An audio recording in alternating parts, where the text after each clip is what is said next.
আমাদের সবচাইতে বড় পরিচয় আমরা মুসলমান। মুসলমান মানেই সত্য কথা বলবে, মুসলমান মানেই ন্যায়ের পথে চলবে, মুসলমান মানেই হক কথা বলবে।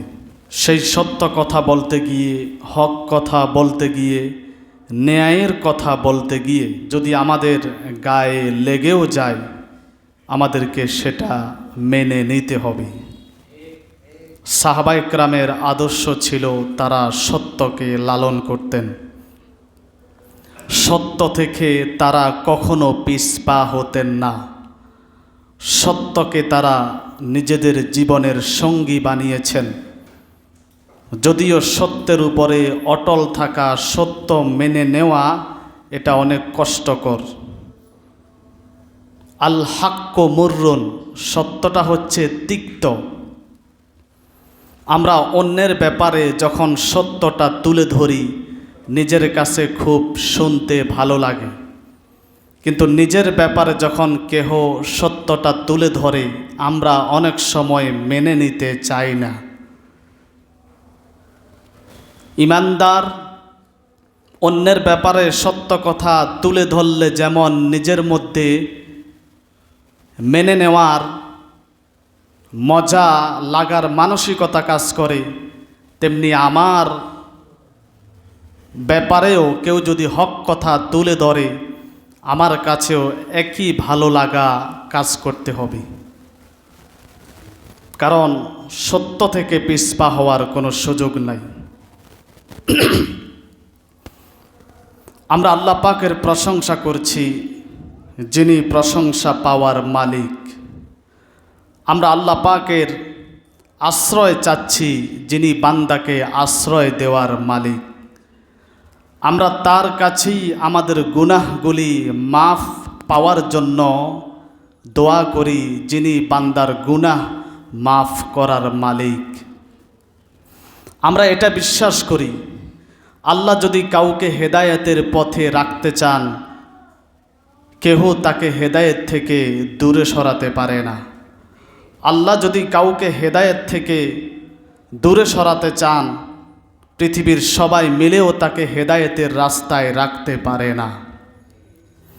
আমরা দিল থেকে এটা বিশ্বাস করি যে আমাদের জীবনের সর্বক্ষেত্রে, সব জায়গায় একমাত্র ইবাদতের হকদার, যিনি একমাত্র ইবাদত পাওয়ার মালিক, তিনি হলেন আল্লাহ।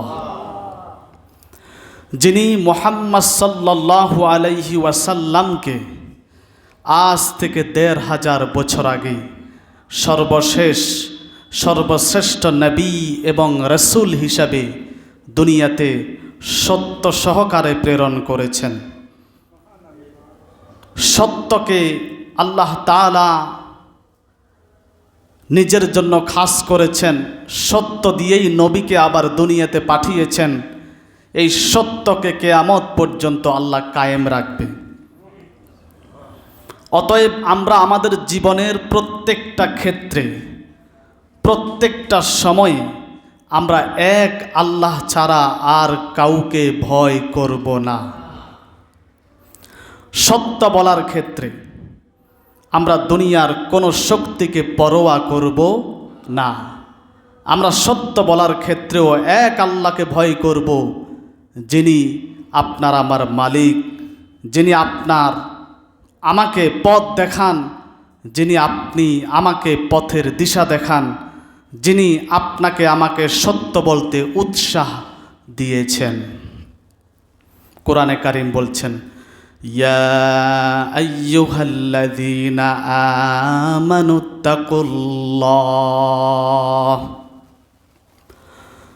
হাক্কা তুকাতিহি ওয়া লা তামুতুন্না ইল্লা ওয়া আনতুম মুসলিমুন। হে ঈমানদারগণ, তোমরা আল্লাহকে ভয় করো, ভয় করার মতো ভয় করো।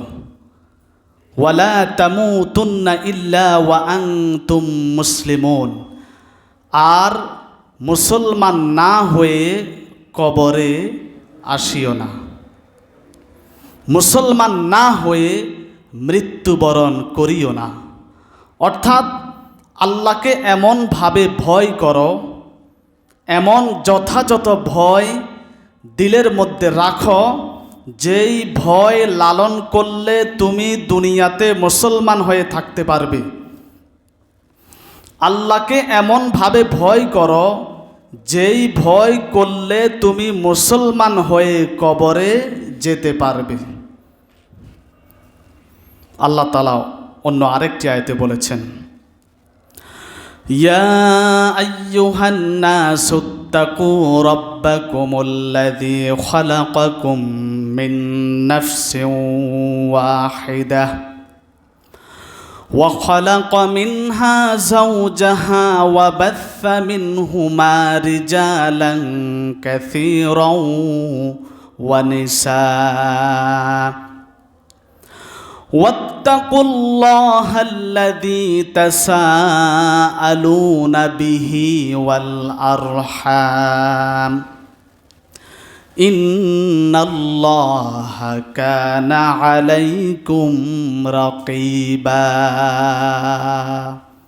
সুবহানাল্লাহ।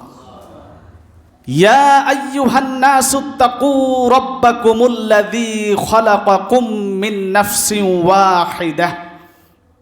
আল্লাহ বলছেন, হে মানব মণ্ডলী, তোমরা ওই আল্লাহকে ভয় করো যিনি তোমাদেরকে একক মানব সত্তা থেকে সৃষ্টি করেছেন, যিনি তার থেকে তার স্ত্রীকে সৃষ্টি করেছেন, যিনি তাদের দুজন থেকে গাছের বীজের ন্যায় দুনিয়াতে অসংখ্য নরনারী তৈরি করেছেন।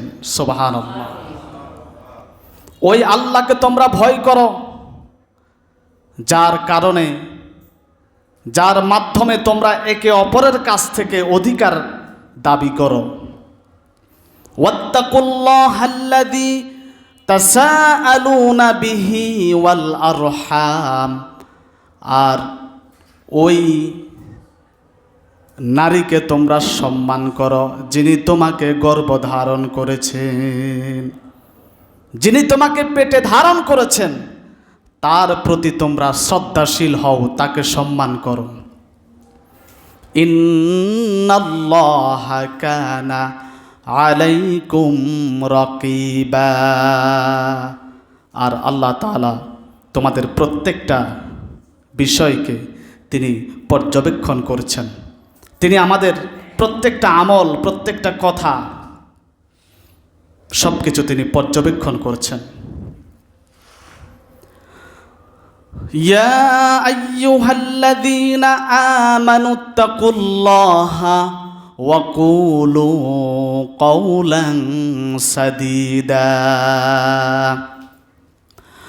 ইউসলিহ লাকুম আ'মালাকুম ওয়া ইয়াগফির লাকুম যুনুবাকুম ওয়া মান ইউতি'ইল্লাহা ওয়া রাসূলাহু ফাকাদ ফাযা ফাওজান আযীমা। আল্লাহ তাআলা বলেন, ইয়া আইয়ুহাল্লাযীনা আমানুত্তাকুল্লাহ, হে ঈমানদারগণ, তোমরা আল্লাহকে ভয় করো। ওয়াকুলু কওলান সাদীদা, আর তোমরা সদা সত্য কথা বলো।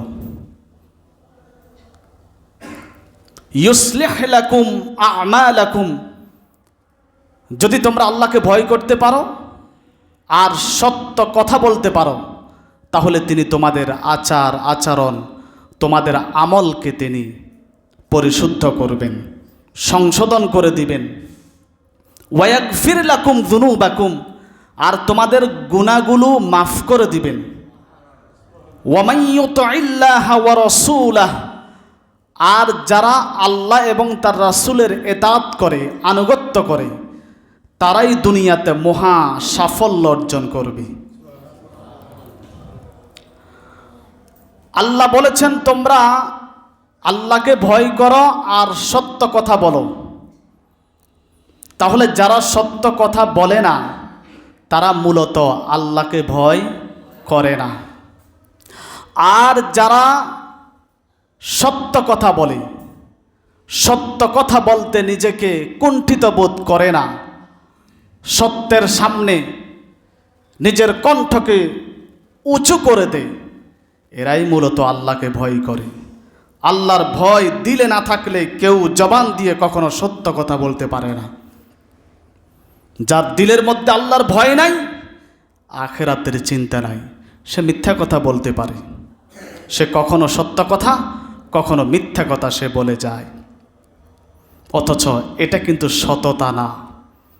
মুসলমান মানেই সত্য কথা বলবে, মিথ্যা কথা বলার সুযোগ নাই। আর আজকের যুগে মুসলমান মিথ্যা ছাড়া কথা বলতেই পারে না, কথায় কথায় মিথ্যা কথা বলে। অথচ এটা তো আমাদের স্বভাব না। মুসলমানের স্বভাব হচ্ছে সত্য কথা বলা। বলেন, মুসলমানের স্বভাব কি? এটা দুনিয়ার কোনো স্বভাব না, আল্লাহ কর্তৃক সৃষ্ট। আল্লাহ নিজেই এই স্বভাবের উপরে মুসলমানকে বানিয়েছে যে মুসলমান মানে সত্য কথা বলবে। কিন্তু আমরা আমাদের এই স্বভাবকে ভুলে গিয়ে আমরা মিথ্যা কথার দিকে নিজেকে ধাবিত করছি। قال النبي صلى الله عليه وسلم ذاق طعم الإيمان من رضي بالله ربا وبالإسلام دينا وبمحمد صلى الله عليه وسلم نبيا ورسولا। আল্লাহর হাবিব মুহাম্মদ সাল্লাল্লাহু আলাইহি ওয়াসাল্লাম বলেছেন, তোমাদের মধ্যে ওই ব্যক্তি ঈমানের প্রকৃত স্বাদ লাভ করতে পেরেছে, ঈমানের প্রকৃত মজা ওই ব্যক্তি বুঝেছে, পেয়েছে, যে ব্যক্তি তিনটি জিনিস পেয়ে নিজেকে ধন্য করেছে, সন্তুষ্টি হয়েছে। এক নম্বরে আল্লাহকে রব, ইসলামকে দিন, মুহাম্মদ সাল্লাল্লাহু আলাইহি ওয়াসাল্লামকে নবী হিসাবে পেয়ে যারা সন্তুষ্টি হয়ে গেছে, তারাই মূলত ঈমানের স্বাদ লাভ করতে পেরেছে। এক নম্বরে আল্লাহকে রব, ইসলামকে দিন, নবীকে মুহাম্মদ সাল্লাল্লাহু আলাইহি সাল্লামকে নবী হিসাবে পেয়ে যারা দিলের মধ্যে সন্তুষ্টি লাভ করতে পেরেছে, তারাই মূলত ইসলামের স্বাদ, ঈমানের স্বাদ লাভ করতে পেরেছে। আমরা আশাবাদী এই তিনটি বিষয় পেয়ে আমরাও সন্তুষ্টি হয়েছি, ঠিক কিনা? এখন আসেন, এই তিনটি বিষয় পেয়ে যারা সন্তুষ্টি হয়েছি, আল্লাহ তাদেরকে উদ্দেশ্য করে এবার বলছেন, ইয়া আইয়ুহাল্লাযীনা আমানুত্তাকুল্লাহা ওয়া কুনু মা'আস সাদিকিন। হে ঈমানদারগণ, আল্লাহকে ভয় করো আর সত্যবাদীদের সাথী হও, সত্যবাদীদের সাথী হয়ে যাও, মিথ্যুকের সাথে উঠা বসা করো না। যারা সত্যবাদী তাদেরকে বন্ধু বানাও।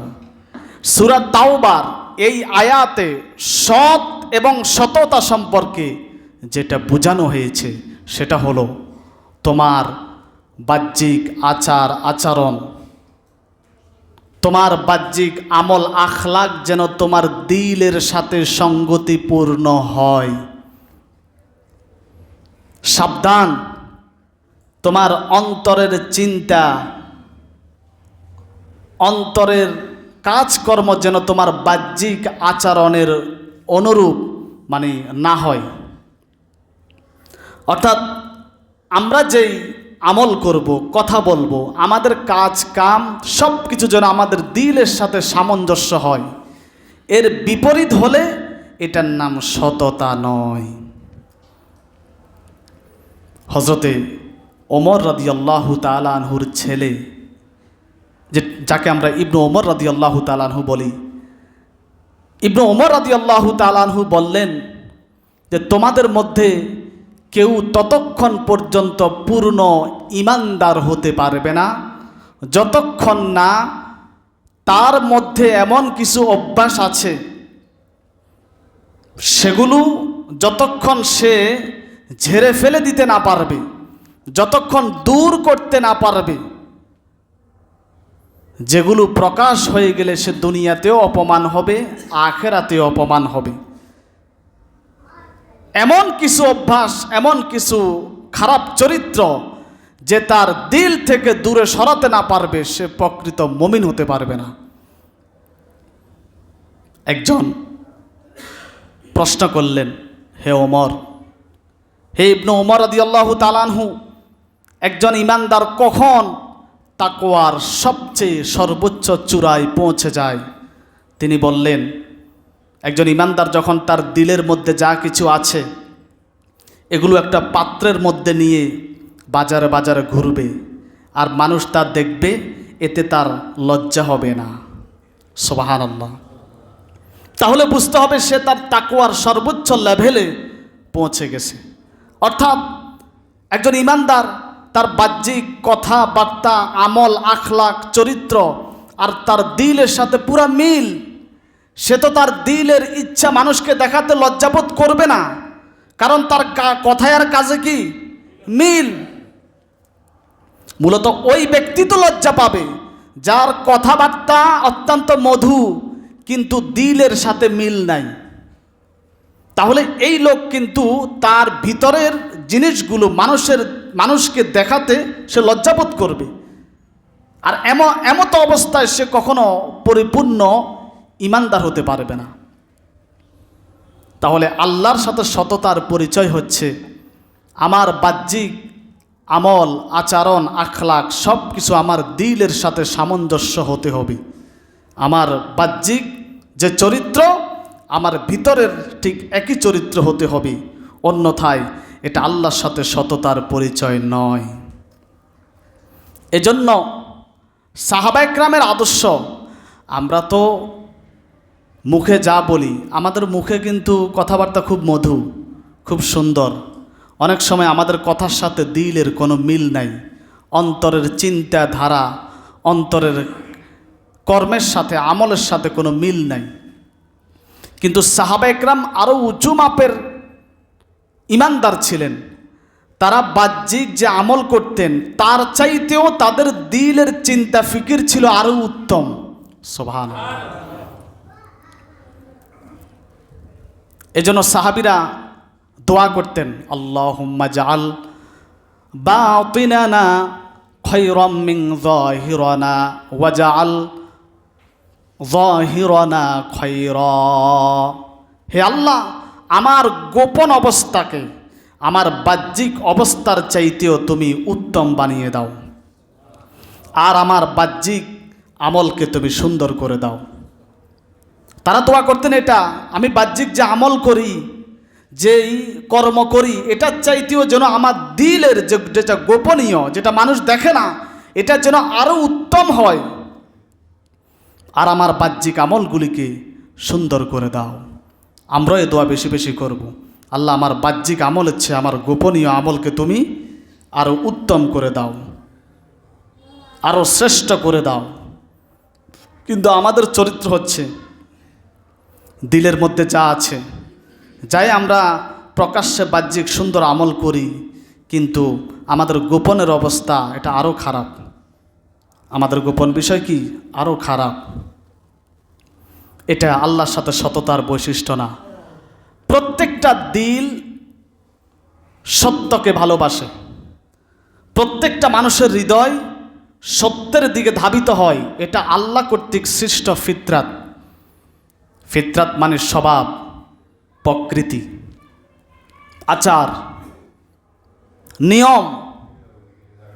প্রত্যেকটা দিল, প্রত্যেকটা অন্তর তার ফিতরাতের দিকে ফিরে যেতে চায়। কোরআনে কারীম বলছেন, সিবগাতাল্লাহি ওয়া মান আহসানু মিনাল্লাহি সিবগা ওয়া নাহনু লাহু আবিদুন। সিবগাতাল্লাহ, তুমি বলো আমি আল্লাহর রং ধারণ করেছি, আর দুনিয়াতে আল্লাহর রঙের চাইতে উত্তম কোনো রং হতে পারে না। ওয়া নাহনু লাহু আবিদুন, আর আমরা কেবল আল্লাহর ইবাদত করি। আল্লাহর রং মানে কি? আল্লাহর রং মানে হচ্ছে ইসলাম। তুমি বলো আমি ইসলামের রঙে আমাকে রঙিন করেছি, যেই রঙের উপরে দুনিয়াতে আর কোনো রং হতে পারে না। আর ইসলামের রঙে নিজেকে রঙিন রাখাই হচ্ছে ফিতরাত, আল্লাহ কর্তৃক সৃষ্ট ফিতরাত স্বভাব। এর বাহিরে যাওয়ার সুযোগ নাই। কোরআনে কারীম বলছেন ফাআকিম ওয়াজহাকা ফিদ্দীনি হানিফা ফিতরাতাল্লাহিল্লাতী ফাতারান নাস আলাইহা লা তাবদীলা লিখালকিল্লাহ যালিকাদ-দীনুল কাইয়্যিম ওয়ালাকিন্না আকসারান নাসি লা ইয়ালামুন। ফাআকিম ওয়াজহাকা ফিদ্দীনি হানিফা, তুমি নিজেকে ধর্মের উপরে প্রতিষ্ঠিত রাখো। এটা আল্লাহ বলছেন, ফাআকিম ওয়াজহাকা লিদ্দীনি হানিফা, তুমি একনিষ্ঠভাবে নিজেকে ধর্মের উপরে প্রতিষ্ঠিত রাখো। ফিতরাতাল্লাহিল্লাতী ফাতারান নাসি আলাইহা, আর এটাই হচ্ছে আল্লাহর ফিতরাত। আর এই ফিতরাতের উপরেই আল্লাহ মানুষ সৃষ্টি করেছেন। কি বুঝেছেন? যে তুমি একনিষ্ঠভাবে নিজেকে ধর্মের উপরে প্রতিষ্ঠিত রাখো, এটাই হচ্ছে আল্লাহর ফিতরাত। আর এই ফিতরাতের উপরেই তিনি বান্দা সৃষ্টি করেছেন। তার মানে দ্বীনের উপরে একনিষ্ঠভাবে প্রতিষ্ঠিত থাকা, এটা আল্লাহর সৃষ্ট ফিতরাত। এই ফিতরাত থেকে বাইর হওয়ার সুযোগ নাই। আমাদের স্বভাবই হচ্ছে দ্বীনকে ভালোবাসা, দ্বীনের উপরে প্রতিষ্ঠিত থাকা। এর বাহিরে দ্বীনকে বিকৃত করা, মন মতো চলার কোনো সুযোগ নাই। লা তাবদীলা লিখালকিল্লাহ, আল্লাহ বলে আমার দ্বীনের মধ্যে কোনো পরিবর্তন নাই। যেটা শুরুতে ছিল ওটা এখনও আছে, ওটা কিয়ামত পর্যন্ত চলবে। যালিকাদ-দীনুল কাইয়্যিম, আল্লাহর দ্বীন এটা সুপ্রতিষ্ঠিত, আল্লাহ থেকেই ওটা সুপ্রতিষ্ঠিত।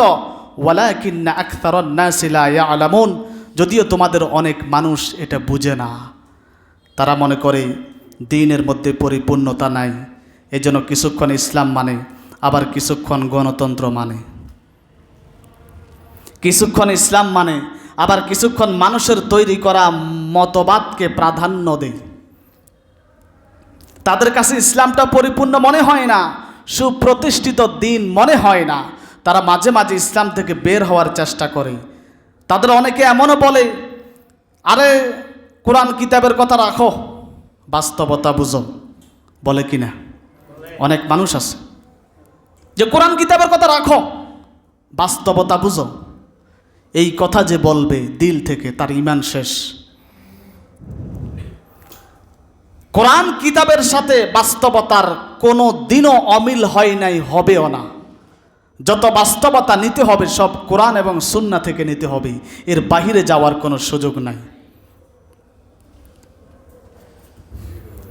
তাহলে আমাদের ফিতরাত হচ্ছে সত্যের উপরে অটল থাকা, ইবাদতের উপরে অটল থাকা, দ্বীনের উপরে অটল থাকা।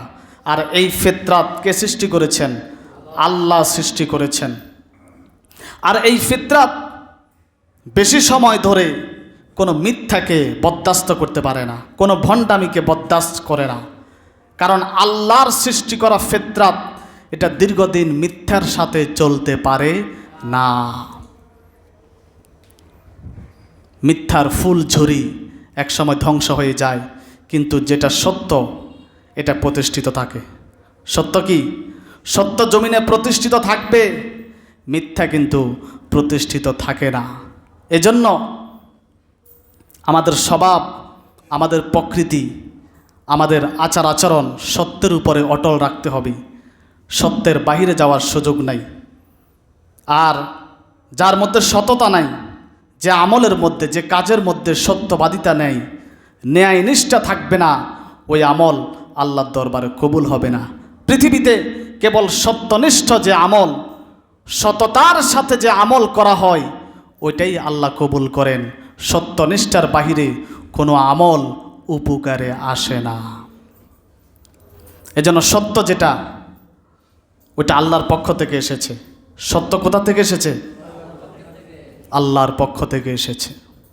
আল্লাহ পাক কোরআনে কারিমে বলছেন, লিয়াবলুয়াকুম আইয়ুকুম আহসানু আমালা, আমি তোমাদেরকে পরীক্ষা করব তোমাদের মধ্যে কে আমল এবং কর্মে সবার চাইতে শ্রেষ্ঠ হতে পারো। ফুজাইল ইবনু ইয়াজ রাহিমাহুল্লাহ এই আয়াতের ব্যাখ্যায় লিখেছেন, আহসানু আমালা এর অর্থ হলো তোমাদের মধ্যে কে সবচেয়ে বেশি কাজে এবং কর্মে বিশুদ্ধ এবং সঠিক হতে পারে। বিশুদ্ধ মানে হলো রিয়া মুক্ত হওয়া, আর সঠিক মানে হলো সত্যনিষ্ঠা। রিয়া মানে হলো লোক দেখানো ইবাদত। তোমাদের মধ্যে যারা আমল করবে, ওই আমলের মধ্যে আমি পরীক্ষা করব কার আমলটা সবচাইতে বেশি আল্লাহর জন্য হয়েছে, কার আমলের মধ্যে বান্দাকে সন্তুষ্টি করার লেশ মাত্র ছিল না। সে যাই আমল করেছে প্রত্যেকটা আমল আল্লাহর জন্য করেছে। এই পরীক্ষাটা আমি করব। আর করব সে যে আমলটা করেছে ওই আমলের মধ্যে সততা আছে কিনা, সত্য আছে কিনা। ওই সত্যনিষ্ঠ আমলকে আমি আল্লাহ সেদিন কবুল করব। অর্থাৎ আমাদের প্রত্যেকের আমলটা হওয়া চাই আল্লাহর ওহির বিধানের আলোকে আর আল্লাহ রাসূলের সুন্নতের আদলে। এর বাহিরে কোনো আমল আল্লাহর দরবারে কবুল হবে না। পৃথিবীতে সত্য ছাড়া আর কোনো কিছু টিকে থাকবে না। কিয়ামত পর্যন্ত কেবল সত্যই টিকে থাকবে। আমাদের মধ্যে অনেক মানুষ আছে খুব সুন্দর সুন্দর বক্তব্য দেয়, তাদের বক্তব্যগুলো এত আকর্ষণীয় হয় যে মানুষ দেখবেন তাদের বক্তব্য শোনার জন্য ভিড় জমায়। তারা অল্প কথায় অনেক কিছু বোঝায়, যাদেরকে আমরা কি বলি মোটিভেশনাল স্পিকার। যাদের কথাগুলি অত্যন্ত মনোরম হয়, মানুষের দিল কেড়ে নেয়, কিন্তু এগুলো বেশি দিন টিকে না। অধিকাংশ ক্ষেত্রে দেখা যায় এই কথাগুলো বেশি দিন টিকে না, এই জনপ্রিয়তা বেশি দিন থাকে না। এর কারণ হচ্ছে এদের বলা আর দিলের সাথে সঙ্গতিপূর্ণ না। এজন্য মিথ্যা যত সুন্দর করেই বলুক না কেন, সাময়িক মিথ্যা আপনাকে আশ্চর্য করে দিতে পারে, কিন্তু এই মিথ্যা বেশি দিন চলতে পারে না। সত্য সেটা যেভাবেই বলুক, এই সত্যের পক্ষে আল্লাহ, তিনি সত্যকে সহায়তা করেন, তিনি সত্যকে প্রতিষ্ঠিত জমিনে রাখবেন ইনশাআল্লাহ। অতএব সত্য ছাড়া জমিনে কিছু টিকে না। কোরআনে কারীম বলছেন, ফাআম্মায-যাবাদু ফায়াযহাবু জুফা ওয়া আম্মা মা ইয়ানফাউন নাসা ফায়ামকুসু ফিল আরদ কাযালিকা ইয়াদরিবুল্লাহুল আমসাল। আল্লাহ তাআলা বলছেন কোরআনে যে ফেনা তো শুকিয়ে খতম হয়ে যায়, কেবল মানুষের উপকারে যেটা আসে ওইটা জমিনে প্রতিষ্ঠিত থাকে। কাযালিকা ইয়াদরিবুল্লাহুল আমসাল। আর আল্লাহ পাক এভাবেই তার দৃষ্টান্ত মানুষের সামনে তুলে ধরেন। আপনারা দেখেন ফেনা চিনেন না? পানিতে ফেনা ধরে না? ফেনা দেখতে কিন্তু অনেক বেশি মনে হয়। ফেনা যখন দেখবেন অনেক বেশি দেখতে অনেক চাকচিক্য মনে হয় যেন মূল জিনিসের চাইতো ফেনার গতি অনেক বেশি, দেখতে অনেক মনে হয়। আল্লাহ বলে এই ফেনা কিন্তু বেশি দিন থাকে না, এটা শুকিয়ে যায়, এটা পানির সাথে মিশে যায়, কিন্তু মূল যে জিনিসটা ওটা জমিনে প্রতিষ্ঠিত থাকে। অর্থাৎ দুনিয়ার যে মিথ্যা কথা, যে নোংরা কথা, যত ক্ষমতা, প্রভাব, প্রতিপত্তি, কাফেরদের টাকা পয়সা, গোলা বারুদ, ট্যাঙ্ক, তাদের আধুনিকতা, তাদের সভ্যতা, এটা আপনাকে যদিও আশ্চর্য করে ফেলছে, আল্লাহ বলে এগুলো হচ্ছে ফেনার মতো, এগুলো থাকবে না, এগুলো একসময় পানির সাথে মিশিয়ে যাবে। আর যেটা সত্য এটা আল্লাহ থেকে শুরু হয়েছে, এখনও আছে, কিয়ামত পর্যন্ত প্রতিষ্ঠিত থাকবে। তো দুনিয়ার সব মিথ্যা হচ্ছে ফেনা। দুনিয়ার সব মিথ্যা কি? এটা ফেনা, এটা বেশি দিন থাকবে না, এটা কি একদিন শুকিয়ে যাবে। অতএব সত্য, এটা সত্য থেকে এসেছে, এটা জমিনে প্রতিষ্ঠিত থাকবে। আর যেটা মিথ্যা, যেটা মন্দ, যেটা নোংরা, এটার কোনো মূল ভিত্তি দুনিয়াতে নাই, এটার কোনো শেকড়ও নাই, এটা মানুষের সাথে দীর্ঘদিন স্থায়িত্ব হতে পারে না। কোরআনে কারীম আল্লাহ তাআলা বলছেন, আলাম তারা কাইফা দরাবাল্লাহু মাসালান কালিমাতান তাইয়্যিবাতান কাশাজারাতিন তাইয়্যিবাহ আসলুহা সাবিতুন ওয়া ফারউহা ফিস সামা তু'তি উকুলাহা কুল্লা হিনিন বিইذনি রাব্বিহা ويضرب الله الأمثال للناس لعلهم يتذكرون। আল্লাহ তাআলা বলছেন, হে নবী, আপনি কি লক্ষ্য করেন নাই আপনার রব পবিত্র বাক্যের উপমাটা কেমন দিচ্ছেন? আপনি কি লক্ষ্য করেন নাই আপনার রব কিভাবে উপমা দিচ্ছেন?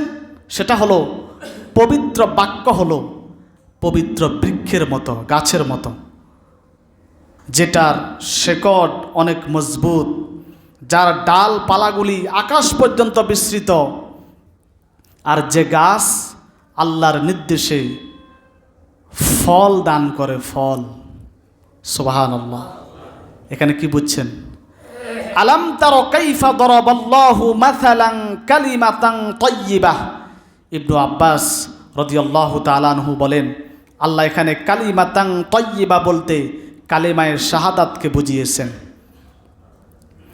আর কাশাজারাতিন তাইয়্যিবা পবিত্র গাছ বলতে, কাশাজারাতিন তাইয়্যিবা পবিত্র গাছ বলতে এখানে মুমিনদেরকে বুঝিয়েছেন।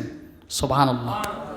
তাহলে আসলুহা সাবিত, এই কালিমার শেকড় মুমিনদের অন্তরে প্রতিষ্ঠিত হয়ে আছে।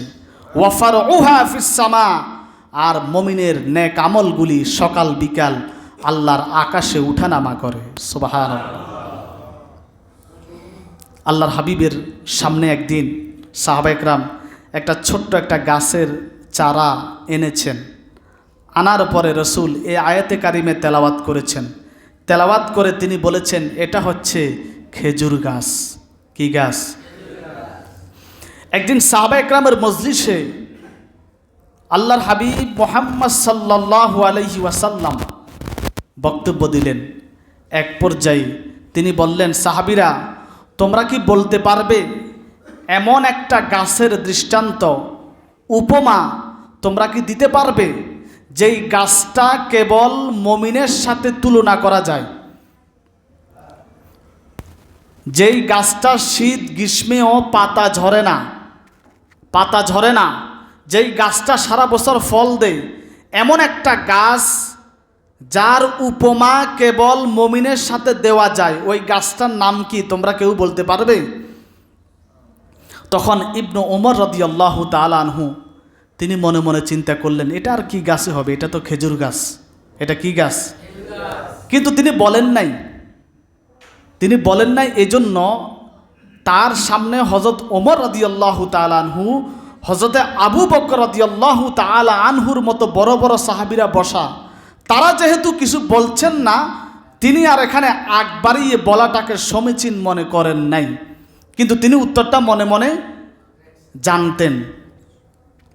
কিছুক্ষণ পরে রাসূল বললেন, ওই গাছটা হলো খেজুর গাছ। ওই বৈঠক থেকে যখন সবাই উঠে গেলেন, তখন ইবনু ওমর রাদিয়াল্লাহু তাআলা আনহু বাবাকে বললেন, বাবা, আমি উত্তরটা কিন্তু জানতাম। তখন হযরত ওমর বললেন, তো তুমি বলো নাই কেন? আমি বলি নাই এই জন্য আপনার মতো এত বড় সাহাবী এবং হযরত আবু বকরের মতো রাদিয়াল্লাহু তাআলা আনহুর মতো এত বড় সাহাবী রসুলের সামনে বসা, তারা কিছু বলছে না, আর আমি ওখানে উত্তরটা দেওয়া সমীচীন মনে করি নাই।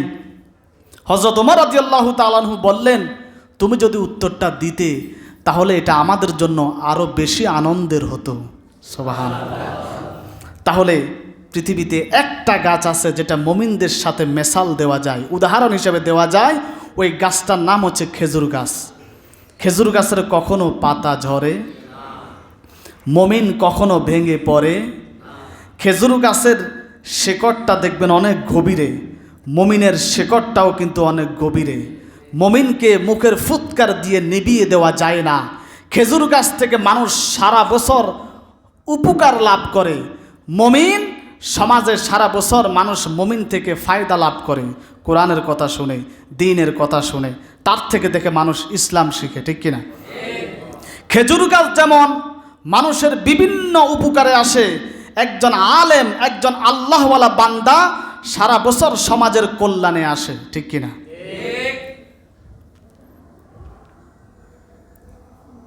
এরপরে আল্লাহ পাক বলছেন, وَمَثَلُ كَلِمَةٍ خَبِيثَةٍ كَشَجَرَةٍ خَبِيثَةٍ اجْتُثَّتْ مِنْ فَوْقِ الْأَرْضِ مَا لَهَا مِنْ قَرَارٍ।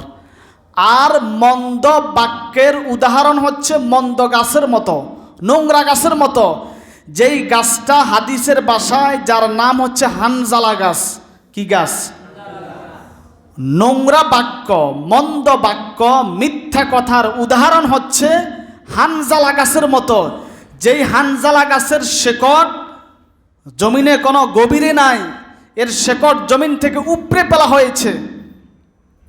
দেখবেন মাঝে মাঝে ধান ক্ষেতের মধ্যে, বিভিন্ন চাষাবাদের মধ্যে বিভিন্ন ঘাস আগাছা উঠে কিনা, ঘাসগুলো কিন্তু দেখবেন আপনার মূল গাছের চাইতে ওই আগাছাগুলো দেখতে অনেক সুন্দর, ঠিক কিনা? কিন্তু এই ঘাসের শেকড়টা কিন্তু তত গভীরে না, এটা হাত দিয়ে আস্তে করে কি করা যায়? উঠিয়ে ফেলা যায়। তা আল্লাহ বলছেন মন্দ গাছের, মন্দ বাক্যের উদাহরণ হচ্ছে মন্দ গাছের মতো, যার শেকড় মাটির তলে নাই। অর্থাৎ কাফেরদেরকে বোঝানো হয়েছে যে কাফেররা এরা হচ্ছে মন্দ গাছের মতো, এদের শেকড় জমিনের কোনো গভীরে নাই, এদের কোনো আমলও আসমান উঠে না, এদের কোনো দোয়াও আল্লাহ কবুল করে না। অথচ ইমানদার হচ্ছে খেজুর গাছের মতো, যাদের আমলগুলি প্রতিনিয়ত আল্লাহর আকাশে উঠে, যাদের আমলগুলি আল্লাহ প্রতিনিয়ত কবুল করে। সুবহানাল্লাহ। তাহলে একজন ইমানদারের শেকড় অনেক মজবুত, অনেক গভীরে, তাদের ডাল পালাগুলি, তাদের আমলগুলি আল্লাহ পর্যন্ত সংযুক্ত থাকে। সুবহানাল্লাহ। তো সত্য দুনিয়াতে প্রতিষ্ঠিত থাকবে কিয়ামত পর্যন্ত। সত্য ইমানদারের দিলের মধ্যে মজবুতভাবে আঁকড়ে থাকবে, বদ্ধ মূল থাকবে, কিন্তু মিথ্যা বেশি দিন থাকে না। আল্লাহ ছাড়া যত কিছু আছে সব কিছু মিথ্যা, বিশ্বাস হয়? আল্লাহর বাহিরে আর কোনো কিছু সত্য হতে পারে না। কোরআন বলছেন, যালিকা বিআন্নাল্লাহা হুয়াল হক ওয়া আন্না মা ইয়াদউনা মিন দুনিহি হুয়াল বাতিল ওয়া আন্নাল্লাহা হুয়াল আলিয়্যুল কাবীর। এটা এই কারণে যে আল্লাহ হচ্ছেন সত্য। আল্লাহ কি? সত্য। আর তার বাহিরে যত কিছু ডাকা হয় সব হচ্ছে মিথ্যা।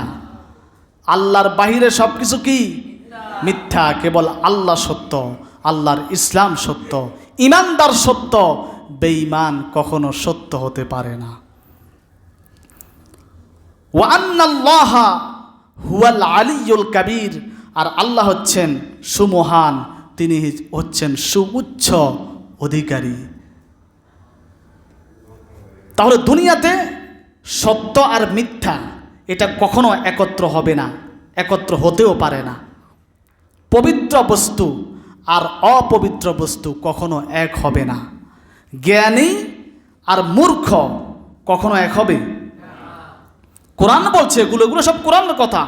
কুল হাল ইয়াস্তাউইল্লাযীনা লা ইয়া'লামুনা ওয়াল্লাযীনা লা ইয়া'লামুন, হে নবী আপনি বলুন, যারা জানে আর যারা জানে না তারা কখনো এক হতে পারে না। এরপর আল্লাহ বলেছেন, কুল লা ইয়াস্তাউইল খাবীসু ওয়াত তাইয়্যিব, হে নবী আপনি বলে দিন, পবিত্র বস্তু আর অপবিত্র বস্তু কখনো এক হতে পারে না। ওয়ালাউ আ'জাবাকা কাসরাতুল খাবীস, যদিও অপবিত্র বস্তুর আধিক্যতা তোমাকে বিস্মিত করে ফেলে, যে হাইরে কাফেরদের এত শক্তি। আসলে তো মুসলমানদের চাইতে কাফেরদের শক্তি বেশি না? আমাদের কাছে যত অস্ত্র আছে তার চাইতে কোটি কোটি গুণ বেশি অস্ত্র কাফেরদের কাছে আছে। তাদের শক্তি, তাদের আধুনিকতা, তাদের সভ্যতা, হ্যাঁ, তাদের ক্ষমতা আমাদের চাইতে অনেক উঁচু, ঠিক কিনা? তাদের মেধা, তারা মুহূর্তের ভিতরে দুনিয়াকে পরিবর্তন করে দেয়। আল্লাহ বলে, ওয়ালাউ আ'জাবাকা কাসরাতুল খাবীস, যদিও কাফেরদের এই নাপাক জিনিসগুলি, কাফেরদের এই মাঝে মাঝে আধুনিকতা তোমাকে বিস্মিত করবে। হ্যাঁ, আসলে তো তাদের শক্তি তো অনেক বেশি, তাদের সাথে কি আমরা কুলাতে পারবো? আল্লাহ বলেন, পবিত্র বস্তু আর অপবিত্র বস্তু কখনো সমান হতে পারে না। ওয়ালাউ আ'জাবাকা কাসরাতুল খাবীস, যদিও তাদের আধিক্যতা, মিথ্যার আধিক্যতা, অপবিত্র বস্তুর আধিক্যতা তোমাকে মাঝে মাঝে বিস্মিত করে ফেলে, আশ্চর্য করে ফেলে। ফাত্তাকুল্লাহা ইয়া উলিল আলবাবি লাআল্লাকুম তুফলিহুন, আল্লাহ বলছে মূলত জ্ঞানী ওই ব্যক্তি যে আল্লাহকে ভয় করে, সেই ব্যক্তি হয়ে যাবে সফল কাম। জ্ঞানী তো ওই ব্যক্তি যে কাফেরদের এই আধুনিকতা দেখে নিজের ঈমানকে বিক্রি করে দেয় নাই, যেই অপবিত্রতার আধিক্যতা দেখে নিজের আল্লাহকে ভুলে যায় নাই, আখেরাতকে বিক্রি করে দেয় নাই। মূলত ওই ব্যক্তি জ্ঞানী, সে দুনিয়াতেও লাভবান হবে, আখেরাতেও সফল কাম হবে। সুবহানাল্লাহ। একজন সাহাবী রাসূলকে প্রশ্ন করলেন, রাসূলের কাছে দোয়া চাইলেন, ইয়া রাসূলুল্লাহ আমার জন্য একটু দোয়া করেন, আল্লাহ যেন আমার সম্পদ বাড়িয়ে দেন। তখন রাসূল বললেন, যেই অল্প সম্পদের শুকর আদায় করা হয়, ওই সম্পদ, ওই কম সম্পদ ওই বেশি সম্পদের চাইতে উত্তম যেই সম্পদের শুকরিয়া আদায় করা হয় না। আরেকটা হাদিসে এসেছে, ওই অল্প সম্পদ আল্লাহর কাছে অনেক দামি, যেই বেশি সম্পদ মানুষকে আল্লাহ থেকে গাফেল করে দেয়, আল্লাহর পথে কি করে দেয়? গাফেল করে দেয়। দেখবেন যার টাকা পয়সা, ধন সম্পদ বেশি, সে আল্লাহকে বেশি ভুলে যায়, ঠিক কিনা? যাদের ঘরে অট্টালিকা, বিলাসিতা, দেখবেন এদের ঘরে ইবাদত থাকে না। আর যারা একটু গরিব টাইপের, সম্পদ কম, টাকা পয়সা কম, এরা কিন্তু বেশি বেশি আল্লাহর শুকর আদায় করে। এদের ঘরে, এদের শরীরের ভিতরে, এদের পুরা পরিবারে একটা ইবাদতের পরিবেশ বিরাজ করে। এজন্য অধিক জিনিস দেখে নিজেকে ওই দিকে ধাবিত করা, এটা গাফেলদের লক্ষণ। আমরা, হ্যাঁ, আল্লাহ যদি আমাকে হালালভাবে কিছু দিতে চান সেটা আলহামদুলিল্লাহ, কিন্তু আমি সারাদিন লোভ লালসায় পড়ে আল্লাহকে ভুলে যাব, সম্পদের পেছনে দৌড়াবো, এটা জ্ঞানীদের কাজ হতে পারে না, এটা জ্ঞানীদের কাজ হতে পারে না। এজন্য আমরা বেশি বেশি আল্লাহর ইবাদত করব, বেশি বেশি আল্লাহর শুকরিয়া আদায় করব। শুকরিয়া আদায় করলে নেয়ামতের শুকর আল্লাহ বাড়িয়ে দিবে। নিজেকে জাহির করব না। আমরা তো নিজেকে এখন জাহির করতে খুব পছন্দ করি। একটু ভালো কাজ করছে, এই বলতে বলতে সারা দিন বলতে আছে, একটু ভালো কাজ করছে হয়তো। অথচ সাহাবীদের আদর্শ কী ছিল? সাহাবায়ে কেরাম তাদের আমলগুলো, তাদের ভালো কাজগুলি মানুষ জানুক, তারা এটা চাইতেন না। তারা চাইতেন তাদের আমল আখলাক, তাদের আমলগুলি আল্লাহ এবং তাদের মধ্যে সীমাবদ্ধ থাকুক। কিন্তু আমরা কি চাই? হয়তো একদিন তাহাজ্জুদ নামাজ পড়ছে, দেখবেন চা দোকানে বসে নিজে নিজে বলতেছে আজকে খুব ভালো লাগতেছে। তখন পাশ থেকে একজন জিজ্ঞেস করে কেন? বলে আজকে অনেক দিন পর আল্লাহ একটু তাহাজ্জুদ পড়ার সুযোগ দিছে। তারা কেউ জিজ্ঞেস করছে। এরপর ধরেন 2-3 বার একটু হজ করছে আর কি, হজ করে আসছে। এখন মানুষকে জানাইবে কিভাবে আমি যে 2-3 বার হজ করছি? তখন কৌশল করে বলে, মাঝে মাঝে দেখবেন কয় ওই যে আমার দ্বিতীয় হজ থেকে আনা জায়নামাজটা একটু নিয়ে আসো। কোন হজ থেকে? দ্বিতীয় হজ থেকে। মানে মানুষকে বোঝায় আমি যে 2-3 বার। সাহাবা একরামের আদর্শ ছিল তারা আমলকে শুধু গোপন করতেন। আমি আশ্চর্য হয়ে গেলাম, সাহাবীদের মধ্যে এমনও কিছু সাহাবী ছিল তাদের আমল যখন মানুষ টের পেয়ে যেত যে এই সাহাবী আমলটা করে, এমনও সাহাবী ছিল ওই এলাকা থেকে চলে যেত, ওই এলাকা কি পরিত্যাগ করত, যাতে আবার মানুষের আড়ালে গিয়ে আমল করতে পারে। আর আমরা একটু ভালো কাজ করলে দিশাই পাই না, আমি আমার ক্রেডিট প্রচার করতে করতে শেষ। ইমাম আহমদ রহিমাহুল্লাহ কত বড় একজন আলেম ছিলেন। তিনি যখন রাস্তা দিয়ে হাঁটতেন, ইমাম আহমদ বিন হাম্বল রহিমাহুল্লাহ, তিনি যখন রাস্তা দিয়ে হাঁটতেন তখন কুলি এবং বোঝা বহনকারীদের ভিড়ের মধ্যে দিয়ে হাঁটতেন, যাতে মানুষ তাকে দেখে না চিনে যে ইনি ইমাম আহমদ বিন হাম্বল, যাতে মানুষ বুঝে উনি একজন কুলি সাধারণ মানুষের মতো তিনি রাস্তা দিয়ে হাঁটতেন। আর আমরা যদি একটু বড় হুজুর হই, এই রাস্তা ছেড়ে দেন, পীর সাহেব হুজুর আইতেছে। কোন হুজুর? সব বন্ধ, ছেড়ে দেন। আমরা খালি নিজেকে জাহির করতে চাই। আপনি দেখবেন মানে এই গুণাটা আমাদের মধ্যে এখন এত প্রবল হয়ে গিয়েছে। সাধারণ মানুষের কথা তো বাদ, সাধারণ মানুষ তো ওরা তো কিছু বুঝে না, ওনারা অন্যায় করবে। আমরা আলেমরা পর্যন্ত এখন নিজেকে জাহির করায় ব্যস্ত। আপনি একজন ড্রাইভারকে প্রশ্ন করবেন, যে আপনার ড্রাইভারি সম্পর্কে মানে আপনার অভিজ্ঞতাটা, স্কিলটা কেমন, যদি তাকে প্রশ্ন করেন, ড্রাইভার কি উত্তর দিবে বলেন তো? অধিকাংশ ড্রাইভার বলে আমি 12 বছর যাবৎ ড্রাইভারি করতেছি, ঠিক কিনা? আমার 10 বছরের অভিজ্ঞতা। আজকে অনেক আলেমও এমন হয়ে গেছে, ড্রাইভারের চরিত্র ঢুকে গেছে। যখনই বক্তৃতার মঞ্চে উঠে আমি 10 বছর বোখারি পড়াইছি, আমি 13 বছর বোখারি আউয়াল অমুক জায়গায় পড়াইছি, তমুক জায়গায় পড়াইছি, এই যে নিজেকে শুধু জাহির করা। অথচ সাহাবা একরাম আদর্শ ছিল নিজের আমলগুলিকে গোপন করা। আমরা শুধু নিজেকে জাহির করি। হাদিসে আসছে এমনও সাহাবী ছিল যখন যুদ্ধের ময়দানে যেতেন, যখন যুদ্ধের ময়দানে যুদ্ধ করতে যেতেন, তারা তখন তাদেরকে ছন্দবেশে আড়ালে রাখতেন, নিজের নাম পরিচয় দিতেন না। যুদ্ধে যখন জয়ী হয়ে যেতেন, বিশাল গনিমতের মাল যখন অর্জন করতেন, তখন তারা ওই মালগুলি সেখানে রেখে আস্তে করে সরে যেতেন, যাতে মানুষ না বুঝে যে অমুকের কারণে এই যুদ্ধে বিজয় লাভ করেছে। তারা নিজেকে কত আড়াল রাখতেন। আর আমরা এখন ক্রেডিট নিয়ে ব্যস্ত। জুলাই আগস্টের কে মাস্টার মাইন্ড কিলাকিলি আছে না নাই?